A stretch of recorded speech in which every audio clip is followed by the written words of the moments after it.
Sekretaris Jenderal Partai Demokrasi Indonesia Perjuangan atau Sekjen PDIP, Hasto Kristianto, menyatakan taat hukum dan siap menjalani proses hukum.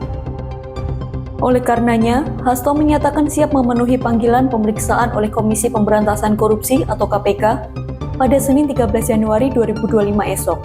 Bahkan, Ketua DPP PDI Perjuangan Bidang Reformasi Hukum, Ronita Lapesi, mengungkapkan bahwa Hasto sudah menyiapkan pledoi atau pembelaan diri di persidangan dalam 7 bahasa agar penegakan hukum di Indonesia bisa disorot kancah dunia. Selain itu, kata Roni, keterangan pers dari tim hukum Hasto ke depan juga bakal disampaikan dalam 7 bahasa. Sementara, Hasto Kristianto menyebutkan bahwa ia sudah menyemir rambut jadi hitam sebagai persiapan untuk panggilan KPK. Hitam, kata Hasto, simbol ketegasan dan ketaatan pada hukum tanpa ada yang abu-abu dalam hukum. Hasto menegaskan akan memberikan keterangan sebaik-baiknya sebagai warga negara yang taat hukum dan menjalani proses ini dengan penuh tanggung jawab, memahami konsekuensinya, serta menghormati jalan politik PDIP.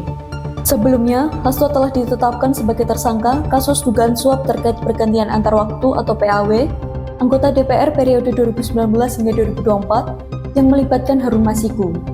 Selain Hasto, KPK juga menetapkan advokat PDIP Doni Tri Istiqomah dalam kasus tersebut.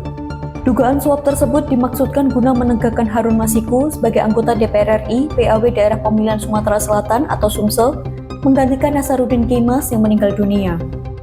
Hasto disebut berupaya menempatkan Harun Masiku sebagai pengganti Nasaruddin Kemas, padahal Harun Masiku hanya meraih 5.878 suara, sementara calon legislatif PDIP Rizky Aprilia memperoleh 44.402 suara dan berhak menggantikan Nasaruddin Kemas yang meninggal dunia. Selain itu, KPK juga menetapkan Hasto sebagai tersangka kasus dugaan perintangan penyidikan atau obstruction of justice di perkara Harun. Hasto disebut pihak KPK membocorkan operasi tangkap tangan atau OTT pada awal 2020 lalu yang menyasar Harun. Harun Masiku kemudian melarikan diri dan menjadi buronan. KPK tak berhasil menangkapnya hingga kini.